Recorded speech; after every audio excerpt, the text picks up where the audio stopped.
감사하신 아버지 하나님, 오늘 하나님의 은혜 가운데 저희들이 또 귀한 로마서의 말씀을 들을 수 있고 또 볼 수 있게 해주시니 감사합니다. 오늘서부터 특별히 두 번째 본론의 제목 구원에 대해서 말씀을 나누는데 성령께서 기뻐하시고 우리 가운데 말하는 자나 듣는 자나 또 읽는 자나 함께 해주셔서 저들이 참으로 다시 한번 예수 그리스도를 통해서 하나님께서 이루신 이 믿음으로 얻는 하나님의 의에 대한 깨달음이 있게 하시고 그것을 통해서 구원의 확신을 가지고 사는 날 동안 이 땅에서도 기쁘고 또 영원히 하나님의 영광 가운데 이르는 성도들이 다 되게 해주시기를 간절히 바랍니다. 주님께 한 시간을 의탁하옵고 예수님 이름으로 기도드렸습니다. 아멘. 오늘부터 로마서 본론의 두 번째 구원에 대해서 혹은 그 문제 해결 이런 우리가 제목을 붙였죠. 그래서 근데 신학적인 용어로는 이제 두 번째 구원에 대해서 4장 25절까지 5장까지 보는 사람도 있어요. 근데 4장 25절까지 구원에 대해서 이제 바울 사도는 집중적으로 기록하고 있습니다.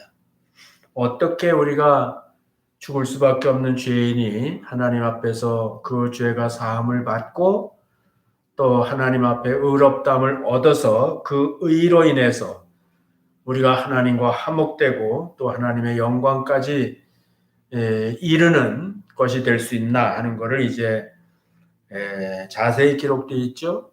성경에 많은 다 복음이지만은 이 로마서 3장 20절부터 31절까지 그리고 4장은 이제 믿음에 대해서 믿음으로 얻는 하나님의 의이기 때문에 우리가 어떻게 믿어야 되나 하는 얘기를 이제 4장에서 쓰고 있는 겁니다. 여러분들이 이 지금 우리가 오늘 보려고 하는 본문이 3장 20절부터 31절까지거든요. 그 내용을 한 10절 되는데 11절 되는데 그거를 다 좀 외웠으면 좋겠어요. 암송을 했으면 좋겠어요. 이번 기회에 로마서 공부하시는 분들 3장 20절부터 31절까지 한번 다 외웠으면 좋겠어요.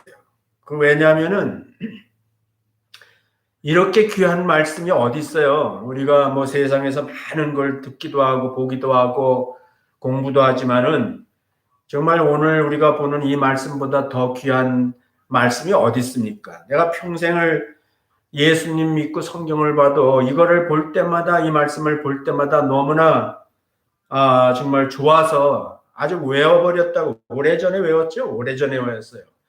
그러므로 율법의 행위로 그의 앞에 의롭다 하심을 얻을 육체가 없나니 율법으로는 죄를 깨달음이니라. 이제는 율법 외에 하나님의 한 의가 나타났으니 율법과 선지자들에게 증거를 받은 것이라. 곧 예수 그리스도를 믿음으로 말미암아 모든 믿는 자에게 미치는 하나님의 의인이 차별이 없느니라. 모든 사람이 죄를 범하였음에 하나님의 영광에 이르지 못하더니 그리스도 예수 안에 있는 구속으로 말미암아 하나님의 은혜로 값없이 의롭다 하심을 얻은 자 되었느니라. 이 예수로 인하여 그 피로 인하여 믿음으로 말미암은 화목제물로 세우셨으니 이는 하나님께서 길이 참으시는 중에 전에 지은 죄를 간과하심으로 자기의 의로우심을 나타내려 하심이니 곧 이때 자기의 의로우심을 나타내사 자기도 의로우시며 또한 예수 믿는 자를 의롭다 하려 하심이니라. 그런즉 자랑할 데가 어디 있느냐? 있을 수 없느니라. 무슨 법으로냐 행위로냐? 아니라 오직 믿음의 법으로니라. 그러므로 사람이 의롭다함을 얻는 것은 율법의 행위에 있지 않고 믿음으로 되는 줄 우리가 인정하노라. 하나님은 홀로 유대인의 하나님뿐이시뇨 또 이방인의 하나님은 아니시뇨 진실로 이방인의 하나님도 되셨느니라. 할례자도 믿음으로 말미암아 또한 무할례자도 믿음으로 말미암아 의롭다 하실 하나님은 한 분이시니라. 그런즉 믿음으로 말미암아 율법을 폐하느냐? 그럴 수 없느니라. 도리어 율법을 굳게 세우느니라. 31절까지. 제가 이렇게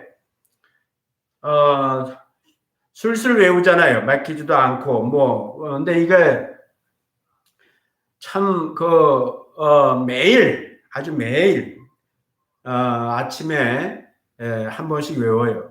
뭐 이것만 외우는 건 아니에요, 저는. 근데 반드시 이 로마서 3장 20절부터 31절까지는 하루에 한 번씩은 꼭 복습을 합니다. 그리고 뭐 또 밤에 잘 때 또 한 번 속으로 외우다 보면 잠이 스르르 들며 아주 그 기분 좋은 그런 그 마음의 평안을 가지고 또 잠을 잘 수 있고 그러거든요. 그래서 여러분들이 뭐 세상에 뭐 중요한 거 많이 있잖아요. 우리가 잊어버리면 안 되는 거, 꼭 알아야 되는 거. 근데 바울 사도가 다른 데서 말했듯이 그거는 다 사실은 헛것이에요. 지나가는 것들이라고.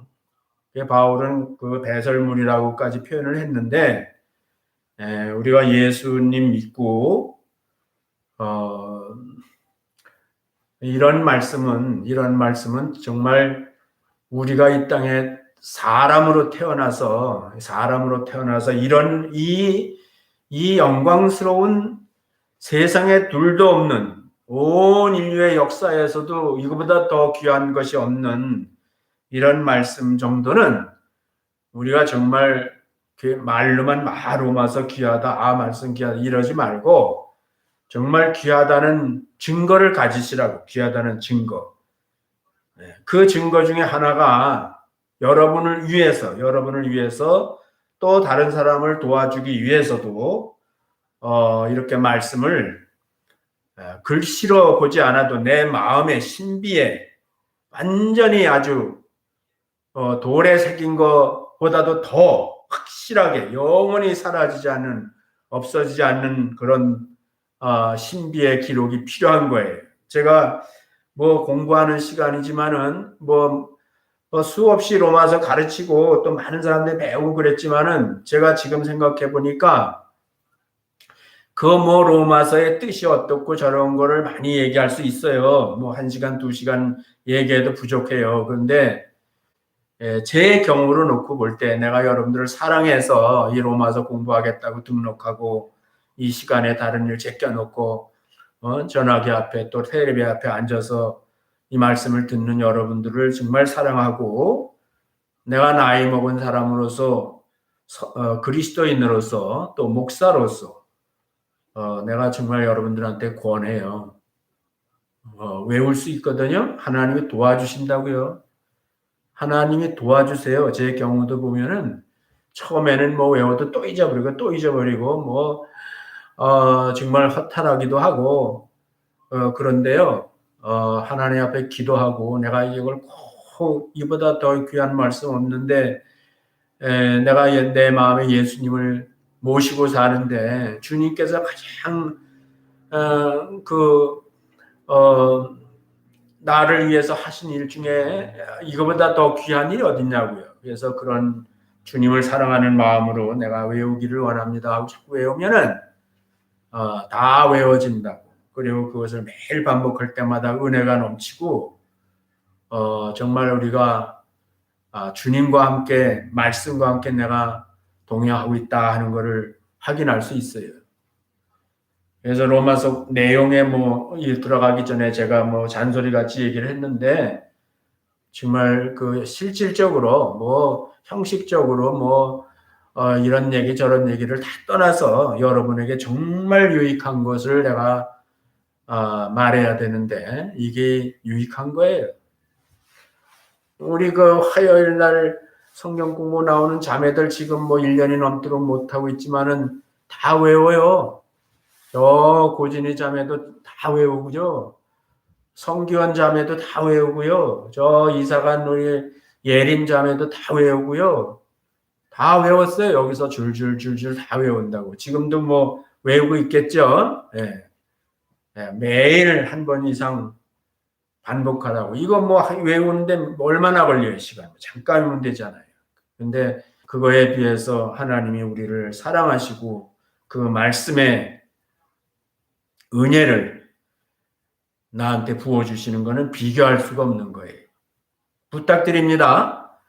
여러분들을 위해서 하는 얘기니까 바라기는 뭐 여러분만 외우지 말고 가족들이 다 외워요. 아이들까지 다 외우고 그거를 서로 잊어버리지 않게 서로 확인해주고 서로 한 번씩 외우는 거 들어주고 이렇게 해서 여러분 가정이 만약에 자녀들과 함께 이 말씀을 다시 로마서 3장 20절부터 31절까지 뭐 21절부터 외워도 됩니다. 10절 딱 외우려면은 그렇게 해서 올해가 다 지나기 전에 여러분들과 여러분의 식구들이 이 말씀이 정말 여러분의 신비에 확실하게 새겨졌으면 좋겠어요.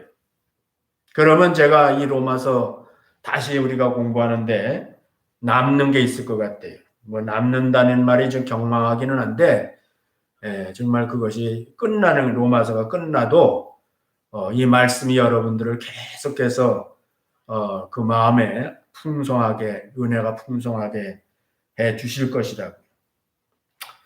내가 다 외워서 얘기를 했지만도 이제 사실 19절부터 20절을 두 절을 여기 내가 적어놨어요. 이렇게 뭐 보일지 안 보일지 모르지만 우리가 알거니와 무릇 율법이 말하는 바는 율법 아래 있는 자들에게 말하는 것이니 이는 모든 입을 막고 온 세상으로 하나님의 심판 아래 있게 하려 하심이니라. 그러므로 율법의 행위로 그의 앞에 의롭다 하신 얻을 육체가 없나니 율법으로는 죄를 깨달음이니라. 여러분 우리는 그냥 담담하게 이걸 읽었지만요. 그 유대인들의 입장에서 이 말은요, 지금 이 두 구절의 말씀은요, 유대인들의 입장에서는 너무나 엄청난 말씀이란 말이죠.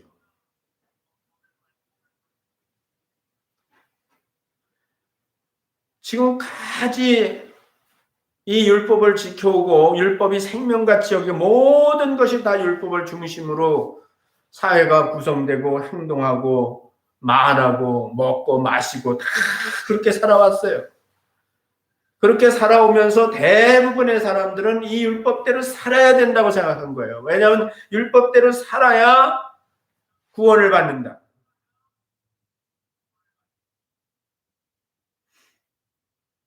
그 유대인들도 구원을 받아야 된다는 건 알고 있어요. 왜냐하면은 그 하나님이 택한 백성이라고 해서 영원하게 구원이 이루어졌다는 걸 믿는 건 아니거든요. 그런데 그 구원도 율법을 잘 지키면은 하나님께서 이제 그것으로 구원해 주실 것이다. 이방인과 차별할 것이다. 그렇게 이제 생각을 해왔었는데 지금 뭐라고요? 아무도 율법으로 그의 앞에 의롭다 하심을 얻을 육체가 없다는 거예요. 이스라엘 사람들은 의라는 말이 구원이에요. 다시 말해서 하나님 앞에서 의롭다고 인정받지 못한 구원 못 받았다는 뜻이란 말이죠. 그러니까 이거는 이스라엘 사람들은 다 망하는 얘기잖아요.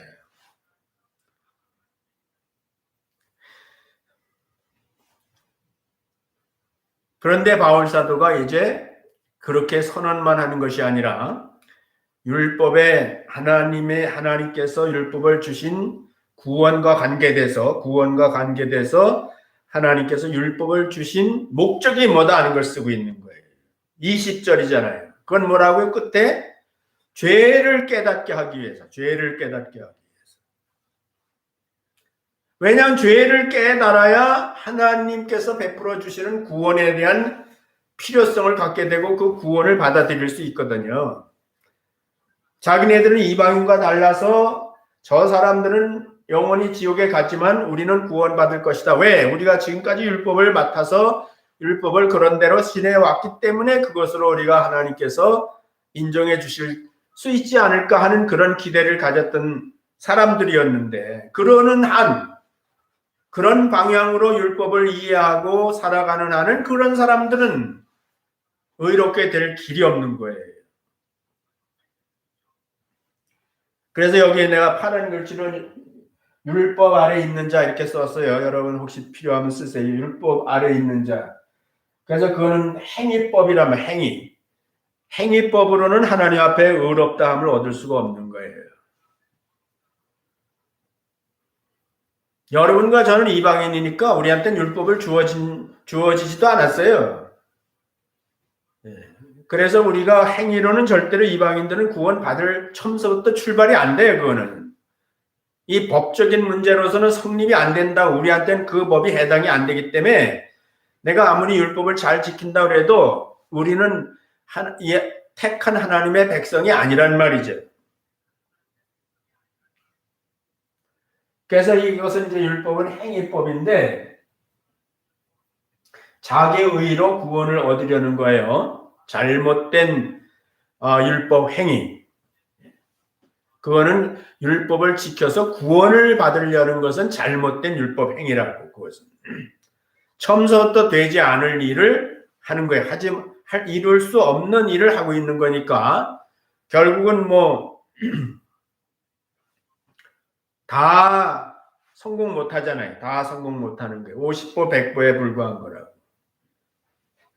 그래서 이것은 구원을 스스로 율법을 행위로 지켜 이루고자 하는 자들에게는 너무나 엄청난 선언적인 말씀이란 말이에요. 그래서 여기 보면 모든 입을 막고 이렇게 써있죠. 모든 입을 막고 계속해서 자기 변명을 해오죠. 자기 자랑을 해오죠. 율법을 통해서 자기 변명을 해오죠. 근데 이제 다 입 닥쳐야 된다. 결국은 다 율법 행위로 의롭다함을 얻지 못하기 때문에 저들이 그 율법을 얼마나 많은 말을 합니까? 오늘날 우리가 이 교회에서 예수 믿은 사람들 말 많잖아요. 평생을 우리가 설교하고 평생을 우리가 듣고 다 평생 우리가 그걸로 대화하잖아요. 근데 이스라엘 사람들은 그 율법이라고요. 율법을 가지고 뭘 해도 다 율법으로 얘기하는 거예요. 그랬는데 이제 그게 아니란 말이죠. 그래서 율법의 목적은 죄를 깨닫는 것이다. 그래서 입을 막고 변명할 수 없고 죄인으로 시인할 수밖에 없다. 죄인으로 시인할 수밖에 없다. 이건 이제 사실 이건 깨달음이 있어야 돼요. 많은 유대인들이 이 말에 대해서 거부감을 가지고요. 그래서 바울을 계속 공격하는 사람들이 뭐냐면 이런 말을 한 것 때문에 그러는 거거든요. 자기네들이 율법을 열심히 지키고 있는데 그것으로 구원받을 수 없고 오히려 잘못하면 갈라디아 지역 사람들한테는 저주 아래 있다 이렇게 얘기를 하니까 이 견딜 수 없는 거예요. 이 사람들한테. 그런 상태에서 이 말씀을 그게 맞구나 라고 받아들이려면은 그때는 자기가 모르겠지만 지내놓고 보면 그는 하나님의 도우심이 있었다고, 성령님의 도우심이 있었다고. 사람은 그렇게 겸손해질 수가 없어요. 만약에 사람이 그렇게 그것도 겸손 스스로 하면은 그것도 자기가 스스로 의를 이루는 거예요. 하나님께서 도와주시는 거예요. 성령이 아니고는 예수를 주시라고 시인할 수가 없다니까요. 그래서 제자들한테 예수님이 하나님께 성령이 너희들을 도왔다 그랬습니다. 하나님의 은혜.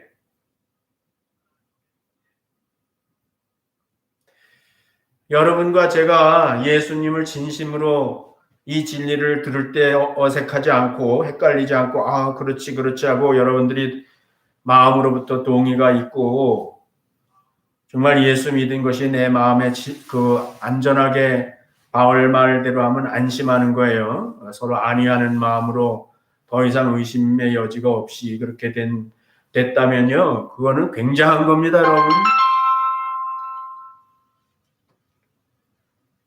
그거는 굉장한 거예요. 그보다 더 큰 하나님의 은혜는 없어요.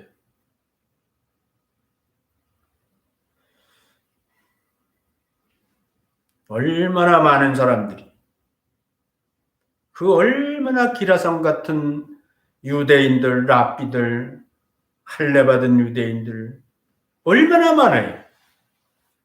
근데 그 사람들이 그걸 못 깨닫는다. 오히려 대적한다. 이 율법이 하나님께서 주신 구원과 관계된 목적은 너는 죽을 병에 걸렸다. 넌 죽을 수밖에 없다.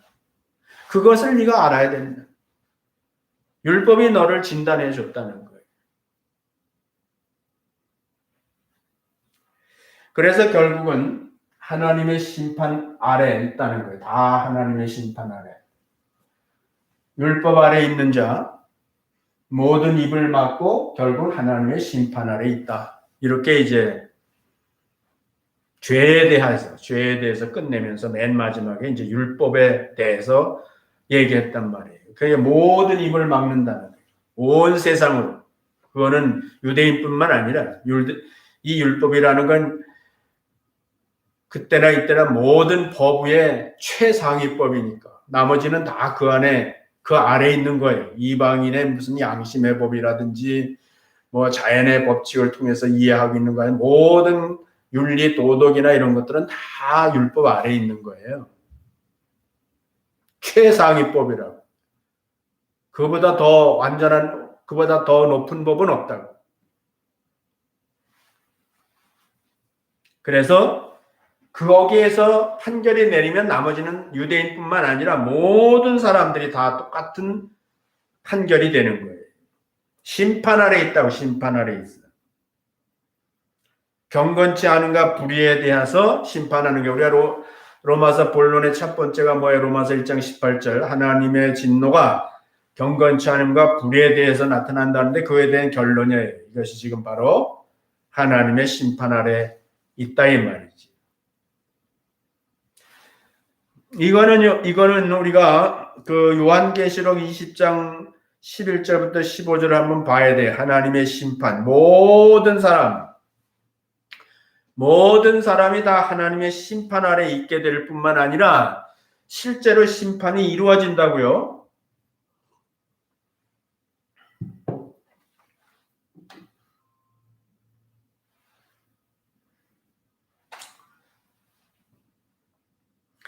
자, 여기 한번 이것도 뭐 나는 다 외우는데 여러분들이 여기 글씨에 여기 내가 써놨어요. 한번 이 화면이 글씨를 크게 하려고 그랬더니 글씨가 잘라져요. 그래서 내가 읽어 드릴게요. 또 내가 크고 흰 보좌와 그 위에 앉으신 자를 보니 땅과 하늘이 그 앞에 피하여 간데 없더라. 또 내가 보니 죽은 자들이 물론 대소하고 그 보좌 앞에 섰는데 책들이 펴있고 또 다른 책이 펴졌으니 곧 생명책이라. 죽은 자들이 자기 행위를 따라 책들에 기록된 대로 심판을 받으니 바다가 그 가운데서 죽은 자들을 내어주고 또 사망과 음부도 그 가운데서 죽은 자들을 내어주매 각 사람이 자기 행위대로 심판을 받고 이렇게 써있다고. 각 사람이. 모든 죽은 사람들이 결국은 하나님의 최후의 심판 자리에 가는데 거기에 뭐라고요? 한평생 살았던 자기 행위가 다 기록이 돼 있다는 거예요. 나쁜 짓이든 좋은 짓이든 뭐 지금 우리는 비디오 촬영을 하죠. 이 세상에서도 보면 사람들이 일거수일투족이 때로 다 기록될 수 있어요. 글로 기록되는 게 아니라 아예 사진으로 기록이 된다. 그것도 동영상으로 기록이 된다. 그래서 지금도 뭐 범죄하면은 CCTV가 찍힌 걸 갖고 보면 잡아내고 그 행하는 거 그대로 우리가 뭐 온 천하가 다 볼 수 있게 공개되는 죄도 있잖아요. 죄인도 있잖아요. 그러니까 이런 말씀을 그냥 뭐 지나가는 얘기나 농담같이 여기면 안 돼요, 여러분.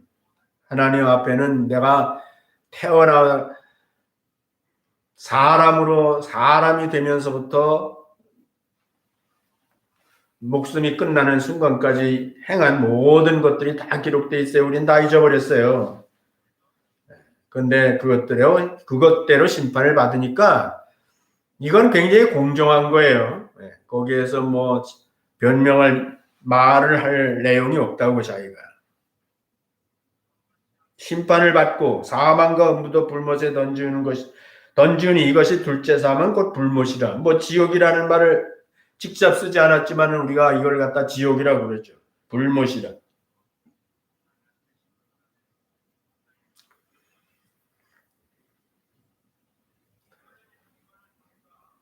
15절이 중요한 거예요. 15절에 보면은 누구든지 생명책에 기록되지 못한 자는 불못에 던지우더라. 자, 책들에 기록된 대로 보면은 죄가 하나만 있어도 죄가 하나님의 의에 도달하려면 하나님의 의에 도달을 하려면 하나님의 영광에 도달하려면 죄가 하나만 있어도 안 돼요. 죄가 하나만 있어도 거긴 천국이 안 된다고요. 천국이라는 것을 여러 방향으로 얘기할 수 있어요. 그렇지만은 천국이라는 것은 뭐냐면 죄가 하나도 없는 거예요. 죄가 하나님이 죄다라고 할 게 하나도 없어야 된다고요. 그러니까 한 개만 있어도 천국에 만약에 어떤 사람이 딱 죄 하나만 가지고 천국에 간다 그러면 거기도 죄가 있는 거예요. 그건 천국이 될 수가 없는 거예요. 그래서 내가 늘 얘기하는 게 절대와 상대를 분별하지 못하면 안 된다는 거예요. 사람들은 자꾸 이 상대적으로 자기 존재에 대한 이해를 하려고 그래요.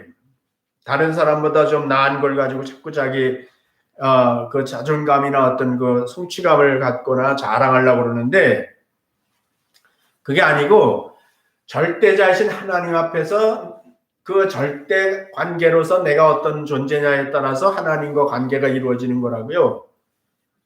그러니까는 다시 돌아와서 여기 이제 보면 하나님이 심판 지금 얘기하는 거예요. 심판 얘기하는데 여기 보면은 다 결국 지옥 가요. 불못에 가요.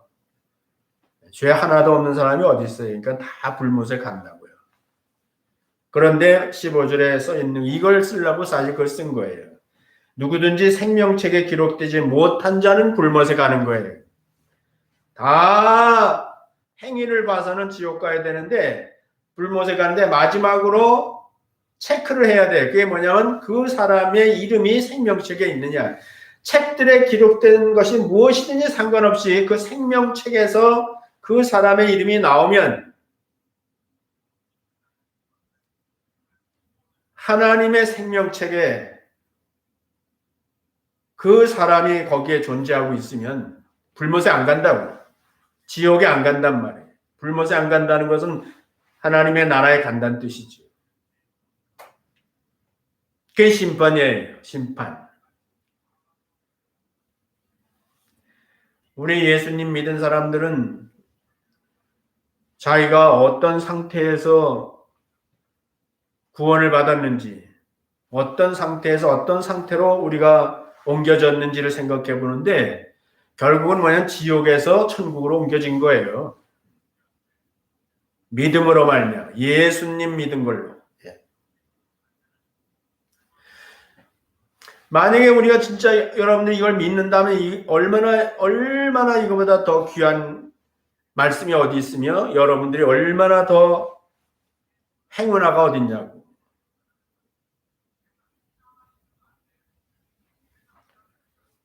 제가 처음 예수님 믿고 교회도 안 다니고 성경도 한 번 보지도 한 번도 안 보던 사람이지만은 하나님의 큰 은혜로 사실 예수 믿었단 말이죠, 내가.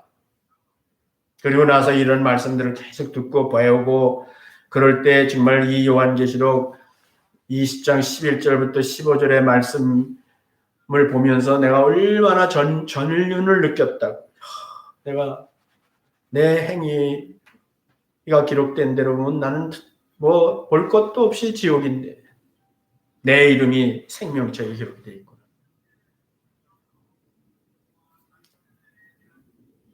그러니까 뭐 천국이 여기 있다 저기 있다 할 필요가 없었어요. 진짜 내 마음에 천국이 이루어졌고 그 천국이 이루어진 마음으로 이 세상을 볼 때에 모든 것이 다 하나님의 은혜. 여기가 천국이구나.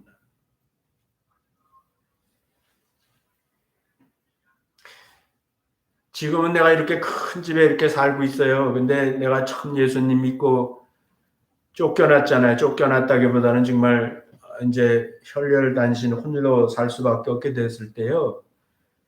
집이 없었어요. 집이 없었어요. 집이 없었다.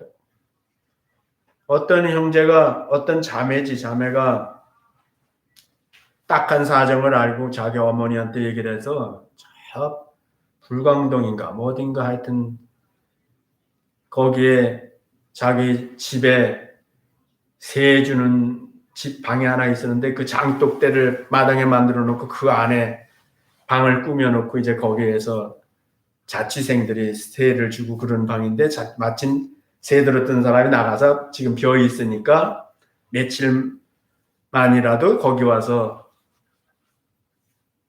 자라고 그렇게 해서 내가 아이고 감사합니다 그러고서 이제 거기 가서 잤는데 첫날 갔는데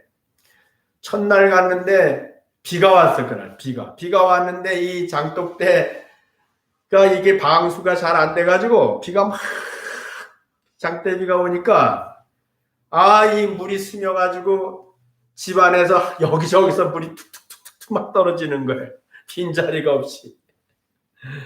그래서 그 다 찢어진 비닐 우산이 하나 있어가지고 그 비닐 우산을 펴고 방 안에서 방도 아니죠. 집안에서 그걸 피고 그날 밤에 비를 피하고 밤을 샜다고. 이거 얼마나 비참해요, 사람이. 그런데요, 뭐 내가 비참하다, 뭐 내가 불편하다 이런 생각이 하나도 안 들었어요. 그냥 내 마음에 감사밖에 없어요. 감사하고 속으로 찬송하고 자지 못하니까 그 촛불을 켜가지고 성경 읽고 그건 뭐 지금 이제 내가 나이가 많이 먹었으니까 뭐 자랑하는 것도 아니고 실제로 있었던 일이고 하나님이 나의 증인이니까 그 밤에 그 장독대 밑에 방에서 내가 그러고 지냈다는 것을 누가 알겠어요.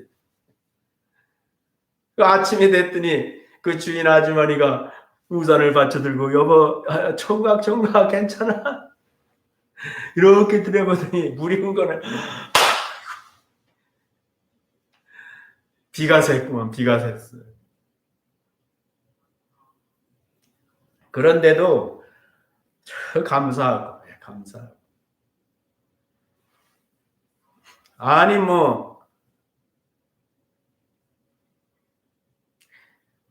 예수님 믿고 죽는 것도 마다하지 않는 사람들이 있는데 뭐 그런 걸 가지고 뭐 어쩌고 저쩌고 불평이 나오면 그건 한번 생각해 봐야 돼요. 진짜 예수 믿었는지, 진짜 그 안에 이 구원이 이루어진 사람인지 아닌지 한번 생각을 해 봐야 돼요. 불평이 계속 있고 못마땅하고 모든 게 상대적인 박탈감 때문에 속상하고 그건 좀 내가 볼 때 일단 의심해서 나쁠 거 없어요. 왜냐면 안전한 게 좋아요. 자기 진짜 예수 믿고 구원받았는지 성령님이 내 안에 계신지 이 영광스러운 복음이 진짜 나하고 하나가 돼 있는지 아니면 그냥 종교생활하고 그저 남이 뭐 예수 믿으면 복 받는 데니까 그냥 무엇은 더 많은 거를 하나님이 나한테 주시기를 바라는 뜻으로 교회를 다닌다든지 뭐 믿는다고 그런다든지 그러면 그거 한번 생각해 봐야 돼요. 이번에 로마서 언제 또 로마서 하겠어요? 그러니까는 이번에 할 때 여러분들이 정말 한번 진실하게 자기 자신을 여기다 이 로마서 공부하는 동안에 하나님 앞에 주저앉아야 돼. 내려앉아서 완전히 정말 그 말씀이 하나님의 말씀이다라고 생각하고 좀 진지할 필요가 있어요. 그 갈라디아서에 내가 하나 더 적었는데 갈라디아서 3장 24절에 보면 이같이 율법이 우리를 그리스도에게로 인도하는 모학 선생이 되어 믿음이 온 후로는 우리가 모학 선생 아래 있지 아니하도다. 우리로 하여금 믿음으로 말미암아 의롭담을 얻게 하려 함이니라. 그 바울 사도가 이제 똑같은 내용인데 내용 자체는 같은 건데 갈라디아에서 쓰고 있는 거는 표현이 좀 이렇게 나오고 로마서에서 쓰고 있는 건 또 이렇게 나오고 하는데 내용은 같은 거예요. 그런데 이제 우리가 다 읽어보면은 더 내용이 뚜렷해지는 거죠. 율법이 무슨 역할을 했다고? 뭔가 이 눈이 안 맹인을 이끌어가는 맹인을 그 안내해주는 그런 역할을 했다는 거예요. 어디로 안내해줘요? 우리가 그 율법이 이제 다음 구절에 나오죠. 다음 구절에 가서 얘기하죠. 또 다른 별다른 의가 이제 여기 나오는데 21절, 22절 같이 또 여러분들도 한번 외우면 외워보고 따라오면 따라오고. 이제는 율법 외에 하나님의 한 의가 나타났으니 율법과 선지자들에게 증거를 받은 것이라 그랬잖아요. 이제는이라는 거의 시제가 굉장히 중요한 거예요. 깨달음은 중요한 거예요. 아까도 말했지만 그렇게 조상 때부터 율법으로 의롭다함을 얻어보려고 애를 쓰던 사람들이요. 이제는이라는 이 율법과 관계돼서 이 시제가 여기에 나타난단 말이에요. 다른 번역에는 그러므로 이렇게 나온 데도 있어요. 그러므로. 율법 외에 하나님의 한 의가 나타났으니 율법과 선지자들에게 증거를 받았다 이렇게 쓰고 있는 거예요.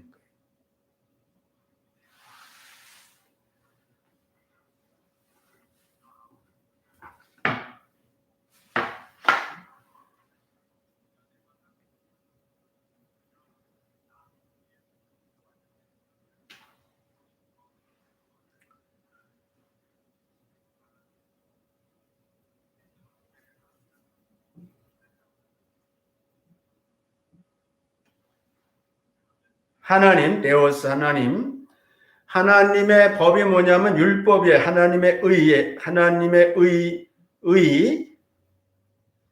율법이 하나님의 의라고, 율법. 내가 거룩하니 너희도 거룩하라 하고 주신 것이 율법이란 말, 율법. 그래서 지금까지는 이 율법으로 의롭다함을 얻으려고 하나님의 의니까 그 의에 도달해 보려고 했단 말이죠.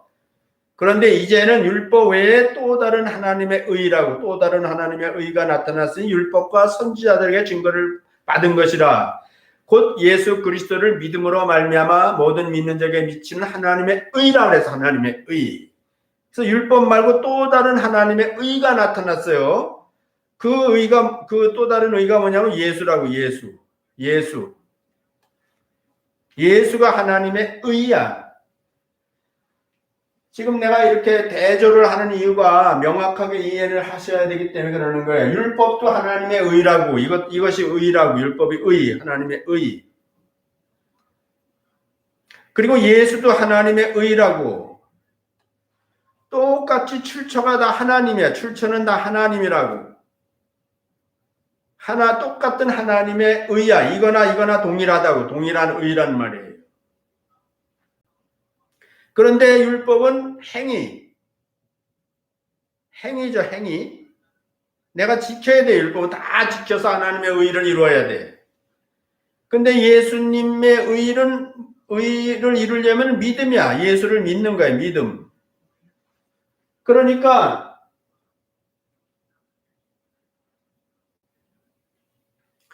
똑같은 하나님의 출처에서 똑같은 하나님의 의인데 사람 입장에서는 율법이라는 의를 이루려면 지켜야 돼, 그거를.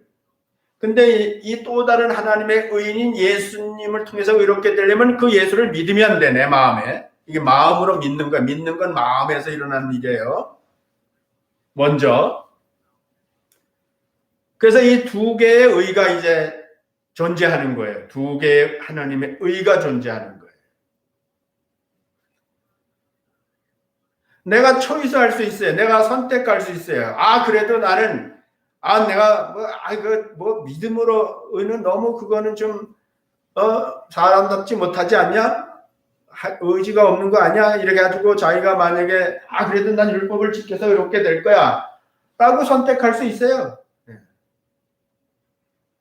그러나 깨달음이 있어서 나는 아무리 해도 결국 나는 내 의로, 내 행위로는 구원받을 수 없어. 그러니까는 하나님의 은혜를, 하나님이 나 같은 자를 구원하시기 위해서 예수 그리스도를 보내주셨고 그 예수가 의니까 나는 그 예수를 나의 의로 삼을 거야 하고 예수를 믿으면은 의롭게 되는데 그 의는 똑같은 거예요. 다 이쪽을 지켜서 하나님의 의에 도달할 수 있고 도달하는 의나 이쪽으로 가는 하나님의 의나 똑같은 거예요. 그 의의 가치는 결과는 물론 이미 말한 대로 이쪽을 통해서 의롭게 될 사람은 없어요. 한 사람도 없어요. 한 사람도. 그러니까 이게 어리석은 거예요. 어리석은 사람이라 그랬어요. 이 사람들이 지혜로운 사람들이에요. 그러나 그렇게 되기 위해서는 자기 자신이 죄인이라는 사실을 깨달아야 돼요. 율법을 통해서 깨닫든지 스스로 깨닫든지 자기가 깨닫고 나는 전적인 하나님의 도움이 하나님의 도움이 필요하다는 것을 절절히 마음을 가지고 있을 때 하나님께서 그 사람에게 예수를 알게 해주시는 거예요.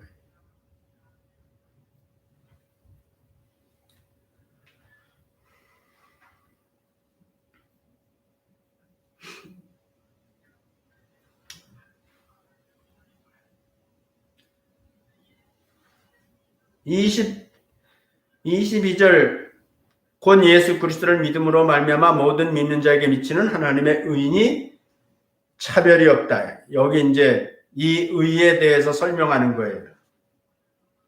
믿는 자에게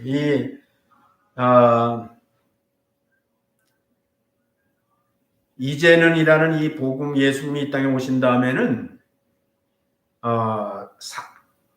각 사람 믿는 자 단일이에요. 한 사람 한 사람을 상대하는 거예요. 하나님이 뭐 이스라엘의 12지파를 이스라엘 백성들을 한 민족을 상대하는 게 아니고요. 지금은 이 복음 이후에는 한 사람 한 사람 각자 믿는 자 각 사람 그거 굉장히 새겨둬야 돼요.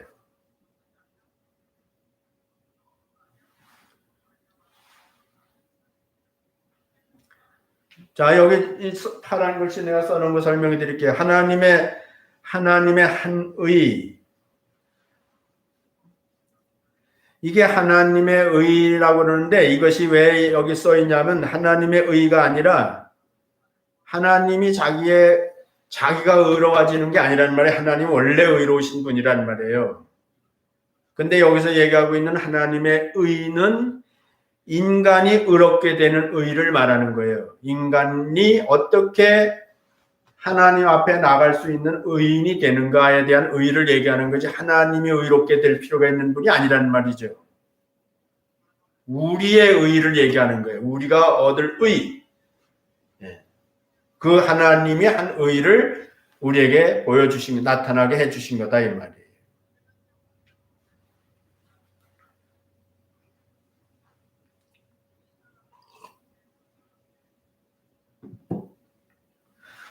이미 얘기했지만 이 두 번째 율법과 선지자들에게 증거된 의라고요.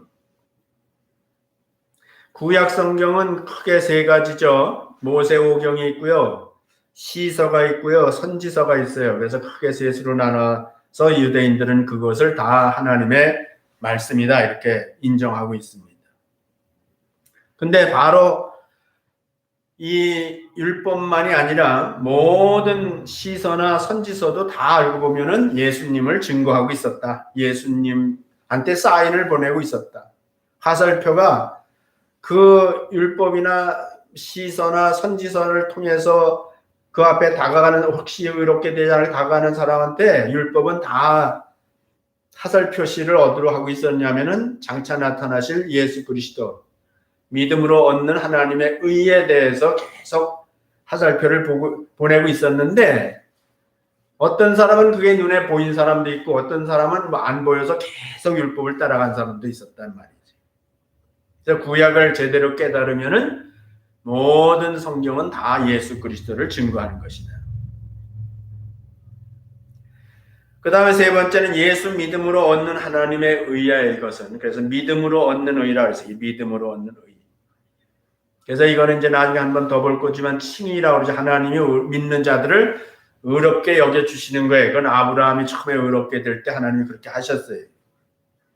그래서 하나님의 말씀을 믿을 때, 내가 그걸 믿을 때 그 말씀이 나를 의롭게 하는 거예요. 하나님의 약속이 거기 있는 거예요.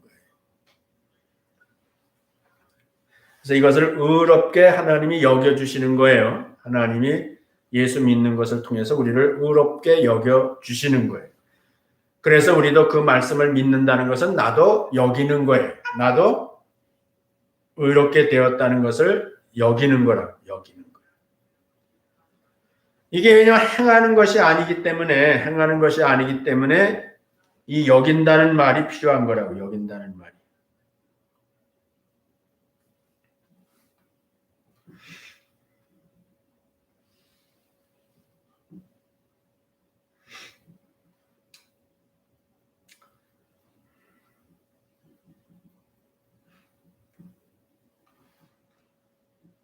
카톡이 와서 혹시 뭐 방송이 잘 안 되나 해가지고 내가 확인하느라고 그랬어. 그래서 이것은 우리한테 이렇게 옷을 입혀주는 것과 같은 거예요. 쉽게 얘기하면 옷을 입혀주는 거예요. 그래서 구약에 보면 이제 아론한테 이렇게 옷을 입혀준다고, 입혀주면은 그 옷이 하나님의 권위를 갖게 되는 거예요. 그래서 성경에는 옷 입혀준다는 말이 있는데 오늘 우리는 예수 그리스도로 우리를 입혀주시는 거예요. 예수님으로 옷을 입혀주시는 거예요. 아담과 하와가 범죄하고 무화과 나무로 스스로 옷을 입으려고 애를 쓸 때에 하나님께서 가죽 옷을 해 입혀주셨다 그랬잖아요. 그래서 그게 이제 복음이죠. 예수 그리스도께서 오셔서 그 생명으로 피를 흘리시고 우리를 덮어주시는 거예요. 그 의의 옷을 입혀주시는 거예요. 영구적인 거예요. 그 옷은 예수 그리스도로 옷 입으면은 그 의는 영원한 거예요. 영원한 거.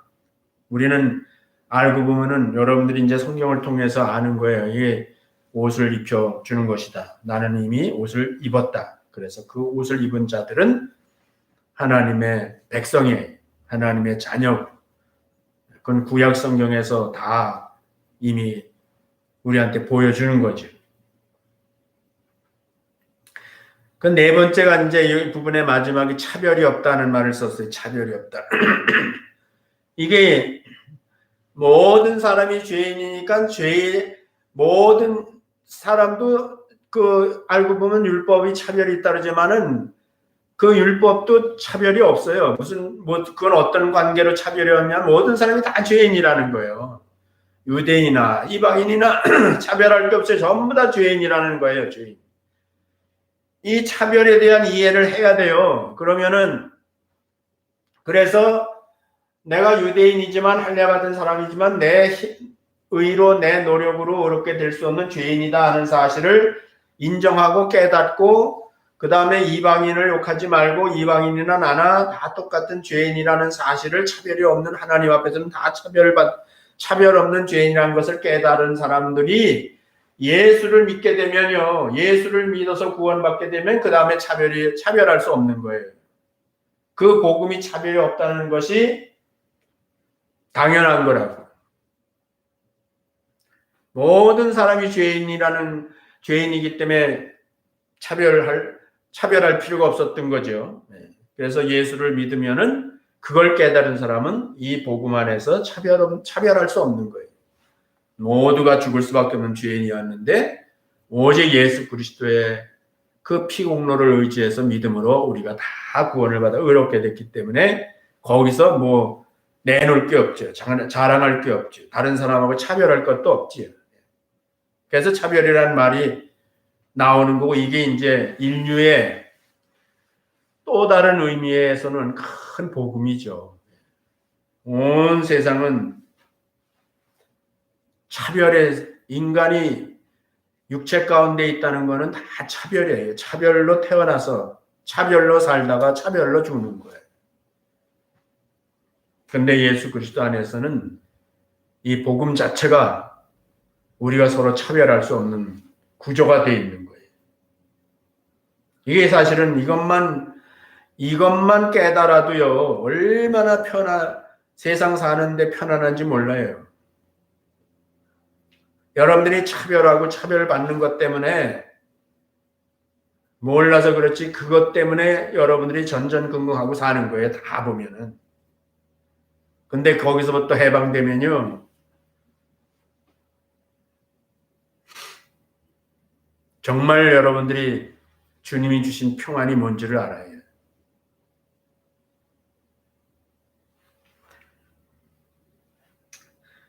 관계된 성경 읽어요. 여기 지금 요한복음 5장 39절에 맨 위에 빨간 글씨로 너희가 성경에서 영생을 얻는 줄 생각하고 성경을 상고하거니와 이 성경이 곧 내게 대하여 증거하는 것이로다. 그건 유명한 얘기죠. 예수님이 이 성경이라고 얘기했단 말이에요. 그건 구약 성경이에요. 구약 성경이 다 내게 대해서 증거한 것이다. 굉장한 거죠. 네, 굉장한 거예요. 아니, 예수님이 이 세상에 그 누가 모든 성경이 자기에 대해서 증거하는 거라고 얘기한 사람이 어디 있냐고요. 예수님이 바로 그 주인공이라는 말이에요. 예수님이.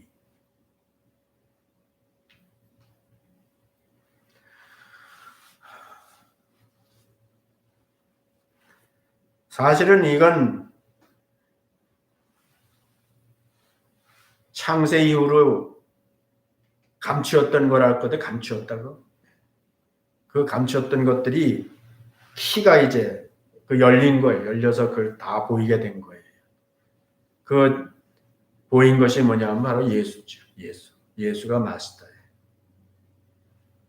천하의 구원을 얻을 이름이 없어요. 오직 예수 그리스도밖에 없어요.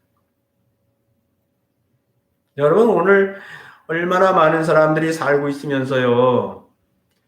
이 엄청난 이 마스터가 되는 진리를 모르고요.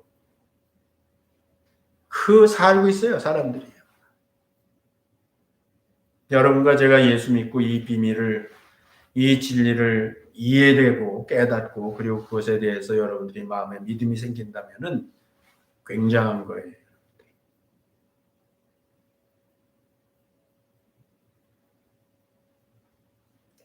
누가복음 24장 27절에도 예수님이 하신 말씀이에요.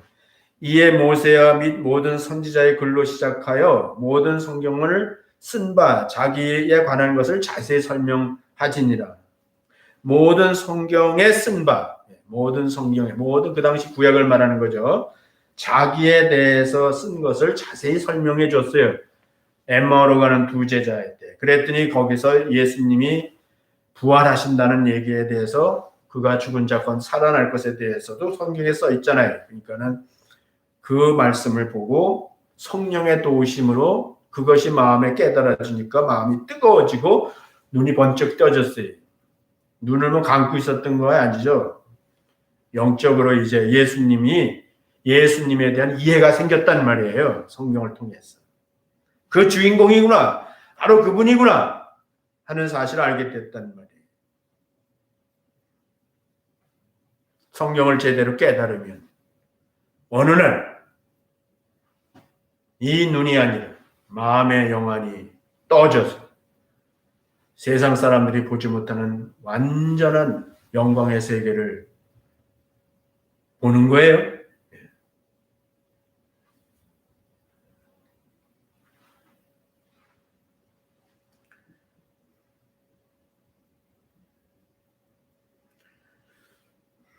이거 31절까지 오늘 다 하려고 그러는 거 아니에요. 제가 그렇게 많이 우리가 장절을 이렇게 섹션을 정하고 그거 한 시간에 딱딱 띄고 그러는 공부 이제 안 해. 그냥 성경 내용을 우리가 충실히 한 절을 보든 두 절을 보든 보아 나가는 것이 옳은 거예요. 다 우리가 공부를 위한 공부를 하는 책이 아니에요, 성경이라는 건.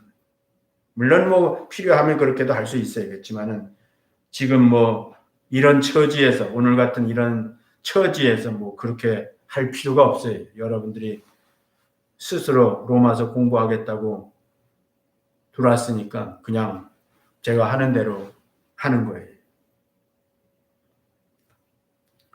23절, 24절까지만 할 거예요, 오늘. 모든 사람이 죄를 범하였음에 하나님의 영광에 이르지 못하더니 그리스도 예수 안에는 구속으로 말미암아 하나님의 은혜로 값없이 의롭다 하심을 얻은 자 되었느니라.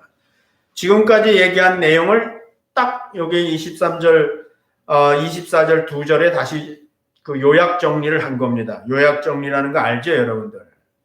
그래서 이런 얘기 저런 얘기 하면은 어떤 사람들은 그게 이렇게 번대요. 이게 뭐 그냥 뭐 이렇게 뜬구름 잡는 것 같이 된단 말이에요. 그래서 바울 사도 같은 분은 수사학을 공부한 사람이니까 다시 중간중간에 지금까지 얘기했던 그 핵심이 뭐라는 거를 딱 요약을 해놓는 거예요. 이렇게 그걸 우리가 찾아내면 좋아요. 그래서 그런 구절들을 우리가 암송하면은 도움이 된다는 말이죠. 그래서 여기 23절, 24절은 지금 또 다른 하나님의 의가 나타났고 율법과 선지자의 증거를 받은 곧 예수 그리스도를 믿음으로 말미암아 모든 믿는 자에게 믿진 않으니 차별이 없느니라 하면서 이제 그 얘기를 쭉 했단 말이에요. 그리고 그거를 23, 24절에 모든 사람이 죄를 범하였으며 하나님의 영광에 이르지 못하더니 모든 사람, 다시 정리했죠. 내가 몇 번 얘기했죠. 모든 사람이 결국 죄를 범했다고. 법을 어기는 죄를 했단 말, 실제로. 하나님의 법을. 세상 법도 마찬가지로.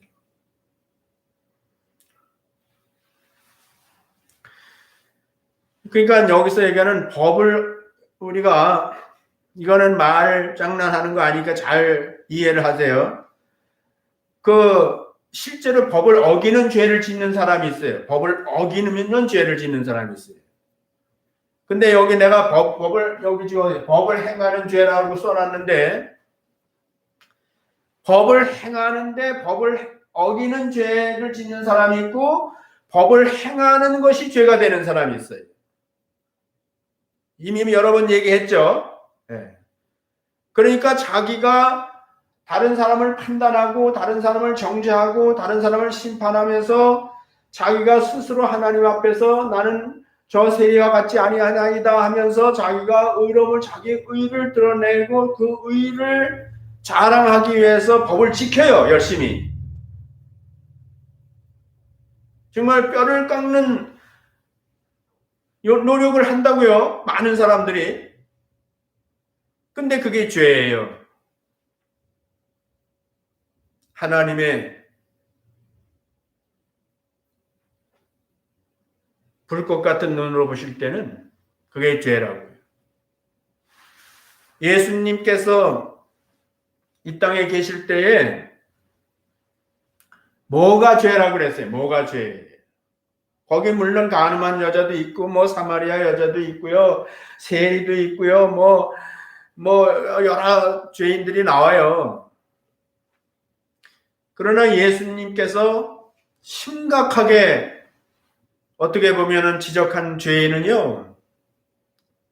아니 죄를 범한 사람은 다 알아요. 세상에 다 알고 자기도 알기 때문에 불쌍히 여기 서서 이렇게 된다고. 근데 죄를 짓는 게 아니라 의를 이루기 위해서 법을 지키는 사람들이 그 사람들이죠. 그 사람 바리새인, 서기관, 사두개인들. 예수님은 그 사람들이 죄인이라고 그랬어요. 그렇게 하는 게 죄라고 그랬어요. 그래서 모든 사람이 다 죄인이라고 그럴 때는 노골적으로 죄를 짓는 사람, 모든 사람이 볼 때 다 죄 짓는 사람, 이 사람만 얘기하는 게 아니고요. 그런 관점에서 죄인이라는 게 아니고요. 죄를 안 짓고 자기 나름대로 의를 행하는 사람들도 다 죄인이라는 거예요.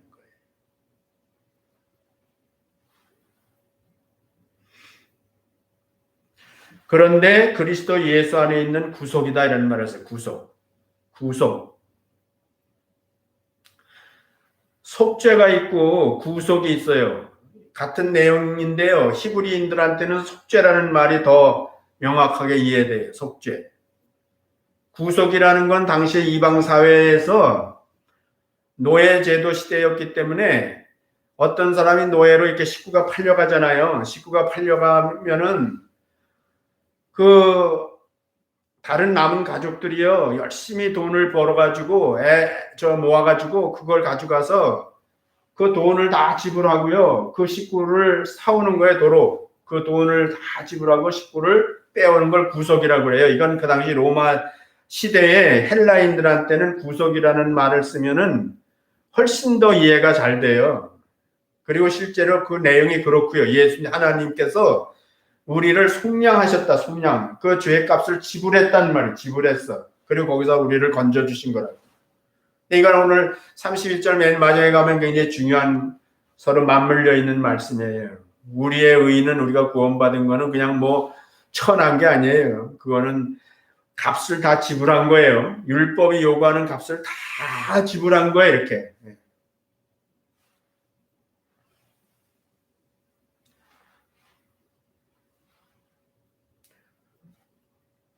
예수 그리스도가 이미 말한 대로 유대인들한테는 속죄의 양입니다. 속죄의 양, 속죄의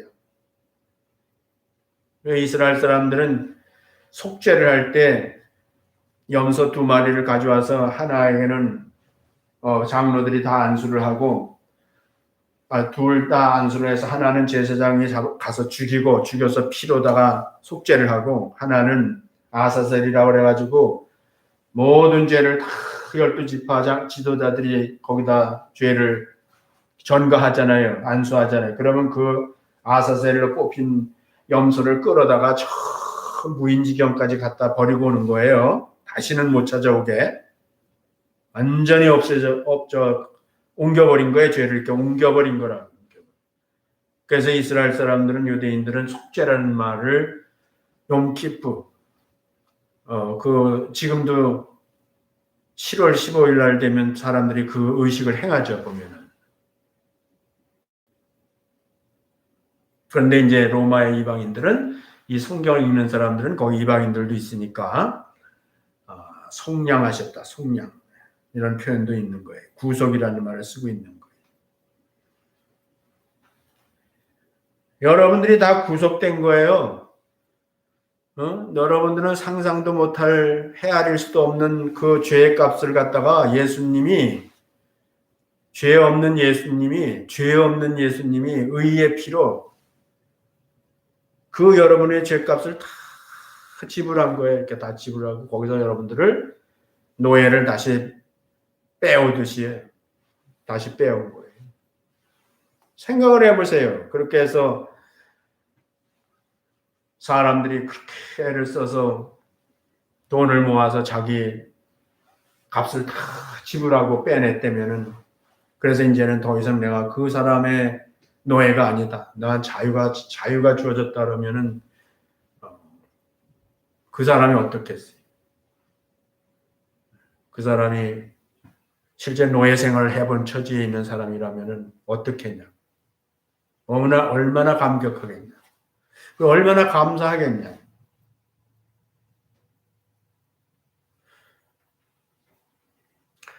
여러분들이나 나나 사실 이게 실제로 우리 마음에 있어야 돼요. 그게 믿는 거예요. 그래서 값없이 우리 쪽에서는 값없이 이루어진 거예요. 여기 값없이 이루어졌다니까 그냥 공짜로 다 모든 저절로 된 게 아니고 값을 지불했는데 나는 믿는 입장에서는 내가 지불한 게 아니란 말이죠. 나는 값없이 나는 속량됐단 말이에요. 구속됐단 말이에요. 예수가 이룬 내용으로 나한테 이루어진 거예요.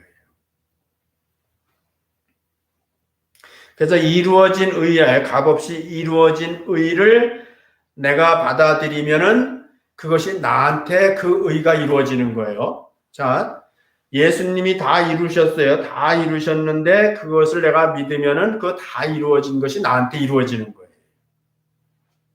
그런 공식이에요.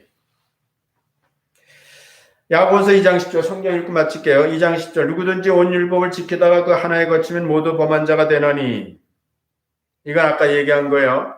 자기가 스스로 의롭게 되려고 하는 사람들은 이 말씀을 보고 깨달아야 돼요. 그리고 그것이 오늘 옳은 거예요. 법논리로. 요한복음 1장 29절 이튿날 요한이 예수께서 자기에게 나오심을 보고 가로되 보라 세상 죄를 지고 가는 하나님의 어린 양이로다. 예수님이 오셔서 당신이 우리 죄를 다 짊어지시고 속죄 양으로 가셨단 말이에요. 요한복음 19장 30절 예수께서 신포도주를 받으신 후 가라사대 다 이루었다 하시고 머리를 숙이시고 영원히 돌아가신 여기서 다 이루었다는 것은 율법에 기록되는 구약성에 자기에 대해서 기록되고 자기가 해야 될 일을 다 하셨다는 거예요. 그게 결국 우리들을 구원하는 구속하는 그런 대속의 죽음으로 마지막을 다 이루셨다는 말이에요. 그렇게 다 이루어진 것을 내가 믿으면 나한테 그것이 내가 나한테서 이루어지는 거예요. 히브리서 9장 12절 염소와 송아지 피로 아니하고 오직 자기 피로 영원한 속죄를 이루사 단번에 성소에 들어가셨느니라. 자기 피로 속죄. 구약에서 그 제사가 다 알고 봤더니 예수님에 대해서 증거한 거라고. 우리 피로는 이런 피로는 영원한 속죄가 안 돼. 그러나 때가 되면 이제 다시는 제사 드릴 필요가 없는 완전한 피의 속죄가 이루어질 것이란 말.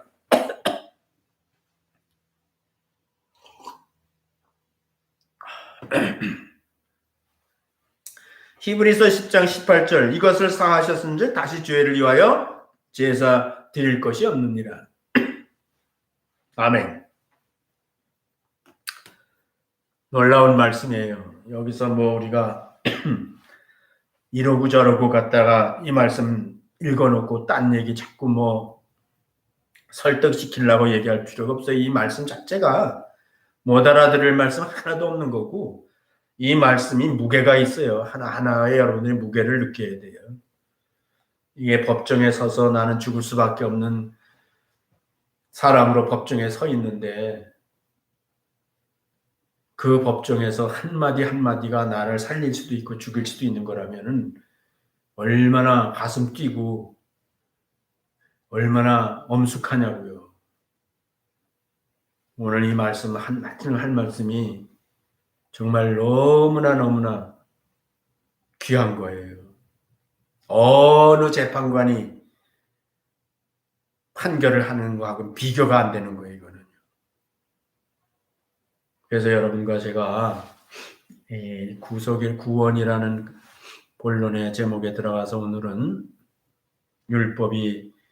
율법의 증거를 받아서 예수님이 이 땅에 오셔서 다 이루신 하나님의 또 다른 의, 그 의는 우리한테 뭐를 요구한다고? 믿음을 요구하는 거예요. 누구든지 죽을 수밖에 없는 죄인임을 깨닫고 겸손히 예수 그리스도를 하나님의 나를 구원하시기 위한 진리죠, 진리. 그 진리를 내가 받아들이면은 값없이 은혜로 차별되지 않고 단번에 하나님 앞에 의롭담을 얻는 거예요. 이루어지는 거예요.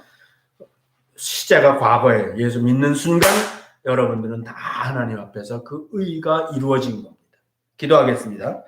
하나님 아버지 감사합니다. 우리가 이 땅에 태어나서 이 놀랍고 영광스러운 정말 한 말씀 한 말씀이 우리의 영혼을 구원하고 우리의 영혼을 결정하고 하나님의 영광에 이르는 이 말씀을 저희들이 또 그냥 상습적으로 본 저희들 되지 않게 도와주시고 저들이 죽고 사는 법정에서 정말로 재판관이 어떠한 엄숙한 판결을 내리는 것에 대한 그런 신중함을 가지고 우리가 이 말씀을 보고 그것이 실제로 그 마음에 믿어질 때 정말 그 가치가 저들에게 실제할 수 있도록 도와주시기를 바라고 앞으로 남은 내 말씀도 우리가 보면서 정말 우리가 얼마나 놀라운 하나님의 은혜를 입은 사람들, 얼마나 우리가 정말로 세상 말로 행운아인지를 다시 한번 깊이 깨닫고